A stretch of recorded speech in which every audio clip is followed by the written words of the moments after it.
हे मेरे नाथ, मैं आपको भूलूं नहीं। हे मेरे प्रभु, मैं आपको भूलूं नहीं। हे मेरे स्वामिन, मैं आपको भूलूं नहीं। आज जो स्वामी जी महाराज ने बात कही है, खास बात है जिस पर ध्यान देने की आवश्यकता है। जो हम देखते हैं अपने जीवन में, पुस्तकें पढ़ते हैं, इतना सत्संग करते हैं, फिर भी जो लाभ होना चाहिए वैसा दिखता नहीं। तो इसका कारण क्या है कि जैसे हमने सुना उस पर हम दृढ़ नहीं रहे। सोचा कि भाई ठीक है, अब कह दिया भगवान, हम भगवान के हो गए, मान लिया। और थोड़े दिन के बाद धीरे धीरे धीरे करते करते फिर वो यहाँ सत्संग में सुना, घर में गए, घर जाते धीरे धीरे सब भूल गए। तो ये जो स्वभाव है वो ये स्वभाव रहता है कारण शरीर में। और कारण शरीर में रहना था, तो इसका अर्थ क्या हुआ कि ये हर जन्म में हमारे साथ रहेगा। धन संपत्ति हमारे साथ नहीं रहेगी, सब छूट जाएगा, लेकिन स्वभाव तो साथ चलेगा, चाहे किसी जन्म में जाएं, किसी योनि में जाएं। तो खास स्वभाव को ही बदलना है।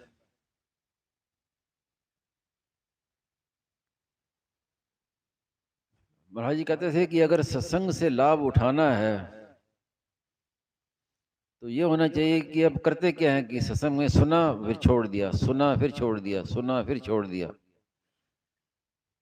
होना ये चाहिए कि सुना और पकड़ लिया, सुना और पकड़ लिया, सुना और पकड़ लिया, तब लाभ होता है विलक्षण। लेकिन आदत पड़ी ना, और वो स्वभाव सब जगह काम आता है। हम कहते हैं कि लौकिक स्वभाव है संसार में, लेकिन वो स्वभाव वही परमार्थ में वही स्वभाव काम आता है। संसार में हम क्या करते हैं, सोचते हैं कि ये करेंगे, फिर छोड़ दिया। जरा छोटी छोटी बात में, अब भोजन करने बैठे हैं, खा रहे हैं, किसी ने पूछा रोटी और लोगे, और नहीं, और नहीं होने की। अच्छा दे दो दे दो दे दो। अभी नहीं कह दिया तो बस नहीं कह ही दिया। और वही स्वभाव फिर परमार्थ में काम आता है। स्वामी महाराज दृष्टांत दिया करते थे कि पेड़ की टहनी होती है ना, तो जो कड़ी होती है वो टूट जाती है, फट ऐसे झुकाओ तो फट टूट जाएगी। और जो हरी टहनी होती है उसको मोड़ो तो टूटेगी नहीं, बस लटकती रहेगी। वो है स्वभाव की शिथिलता। तो स्वभाव ऐसा कड़ा होना चाहिए कि बस अब सोच लिया तो अब बस करना है, तो करना ही है। अब किसी ने नाम जप कर सोचा कि मुझे ये नाम जप करना है, तो ठीक है, अब शुरू कर दिया, अब कर ही दिया बस। अब ये नहीं कि अब नाम जप कर रहे हैं फिर दूसरे दिन सुना कि भी वो नाम बहुत बढ़िया, उसकी बड़ी महिमा सुन ली तो अपना शिथिल हो गए। ये नाम ठीक है, ये काम ठीक है। साधन शुरू किया तो प्राय साधकों में ये कमजोरी रहती है। स्वामी जी महाराज कहते थे कि मुझे तो सब तरह की बातें कहनी पड़ती हैं, कर्म योग की भी, ज्ञान योग की, भक्ति योग की, क्योंकि सब तरह के श्रोता हैं, सबके अलग अलग अधिकार है, रुचि विश्वास अलग अलग है। जैसे दुकानदार को सब तरह का माल रखना पड़ता है, कोई किसका ग्राहक, कोई किसका ग्राहक आ जाए। लेकिन आपको अपने देखना है कि मैं कैसा ग्राहक हूँ, उसको उसमें पक्का रहना है। और प्राय साधकों की शिकायत रहती है कि कर्म योग की महिमा सुन ली तो कर्म योग में लग गए, ज्ञान योग की महिमा सुनी तो उसको छोड़ के उसमें आ गए, भक्ति की महिमा सुनी तो भक्ति योग में लग गए। मैंने प्राय देखा कि स्वामी महाराज चुप साधन की बड़ी महिमा कहा करते थे, और प्राय लोग चुप साधन की महिमा सुन के चुप साधन में लग गए, और जबकि अधिकार ही नहीं है उसके। अब नाम जप करें, प्रार्थना करें, इसका अधिकार सबको है, लेकिन चुप साधन के अधिकारी सब नहीं होते। वही होता है जिसने पहले खूब साधन कर लिया है। इसलिए महाराज जी कहते थे कि चुप साधन करने का साधन नहीं है, होने का साधन है। लेकिन अधिकारी नहीं है, महिमा सुन के लग गए, वैसे ही वर्ष बीत गए, लाभ भी नहीं हुआ, स्वामी जी महाराज कहते थे कि एक आधे आधा मिनट भी चुप चुप हो जाए तो बड़ी भारी लाभ की बात है, समाधि से भी बड़ी ऊंची बात है। और ऐसे ऐसे साधक मिलते हैं जो कहते हैं हमें तो 1 घंटा चुप साधन करता। तो मेरे मन में आता है कि तो चुप साधन को समझा ही नहीं है। चुप साधन कोई मामूली चीज नहीं है। ये एक महाराज जी के उदाहरण दिया करते थे कि अब किसी को कहो कि साइकिल के ऊपर बैठ जाओ और साइकिल चलानी नहीं है तो क्या होगा। ऐसे चुप साधन है। जहां तक कि स्वामी जी महाराज ने खुद कहा कि मैं भी अधिकारी नहीं हूं इसका। महाराज जी अपने को इसका चुप साधन का अधिकारी नहीं मानते थे। वो कहते थे कि चुप साधन में क्या है कि चुप होते ही नींद आ जाती है, या तो संकल्प विकल्प शुरू हो जाएंगे या नींद आ जाएगी। तो इस तरह खास कहने का तात्पर्य ये है कि महिमा सुन के साधन में नहीं लगना चाहिए। खुद देखना चाहिए कि मेरी आवश्यकता क्या है, मेरी भूख क्या है।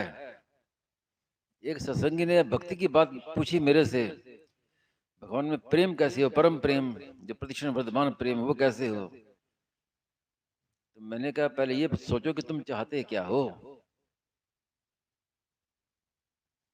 वो ईमानदारी से बोले कि भी चाहता तो यही कि भी दुखों से मुक्ति हो जाए, दुखों से छूट जाए। तो फिर मैंने कहा फिर प्रेम को एक तरफ रहने दो, भगवान को भी एक तरफ रहने दो। दुखों से छूटना है तो कामना का त्याग करो। सारे दुख कामना में है। तो वही बात है कि चाहते क्या है, करते क्या है। और उसमें भी स्वभाव की शिथिलता। एक स्वामी जी ने सुना करते, बड़ा अच्छी उनकी महाराजा चतुर सिंह जी, चतुर सिंह जी महाराजा थे राजस्थान में। उनकी बात बताते कि वो सत्संग में आके बैठते सुनते और जो बात उनको पसंद आ जाती वो तुरंत उठ के चल देते कि अब इस बात को जीवन में उतारना है। और फिर दोबारा तभी सत्संग में आते हैं कि पहली सुनी बात उनके जीवन में जब आ जाती, उतार ली जीवन में, फिर आते सत्संग में। उसका तात्पर्य ये नहीं कि वे सत्संग सुन लिया वे छोड़ दिया, वो तात्पर्य नहीं है। मतलब जो सुन लिया उसको अब जीवन में उतारना है। एक बार जो निश्चय कर लिया कि मैं भगवान का हूँ, भगवान मेरे हैं, तो अब दोबारा ना कहना पड़े, दोबारा सोचना ना पड़े। पकड़ लिया सो पकड़ लिया। ये कोई नाम जप नहीं है कि जो बार बार कहते रहे, बार बार कहते। ये तो स्वीकृति है। स्वीकृति एक ही बार होती है। अब कन्या का विवाह हुआ तब अब उसने स्वीकार कर लिया कि ये मेरे पति हैं, ये ससुराल है मेरा, ये मेरा घर है। अब उसके लिए ना उसको कोई माला फेरनी पड़ती है, ना और कुछ साधन करना पड़ता है, और ना उसकी पुनरावृत्ति करनी पड़ती है कि अब फिर वापस देखें कि शादी में विवाह हुआ कि नहीं हुआ। एक बार हो गया सो हो गया। ऐसे साधन होना चाहिए कि मैं भगवान का हो गया तो हो गया। अब पंचामृत में क्या बात है, पंचामृत में यही बात है कि स्वीकृति एक बार मान लिया मैं भगवान का हूँ, तो अब सब काम अपने आप होगा, भगवान का ही काम होगा, भगवान के दरबार को होगा, सब कुछ भगवान का ही होगा। तो मूल बात जो है वो, जैसे शुरू मैंने कहा, वो दोबारा याद दिला दूं आपको, जिस महाराज जी ने कहा था कि लाभ उठाना हो तो सुना और छोड़ दिया, सुना और छोड़ दिया, सुना और छोड़ दिया, ऐसे नहीं।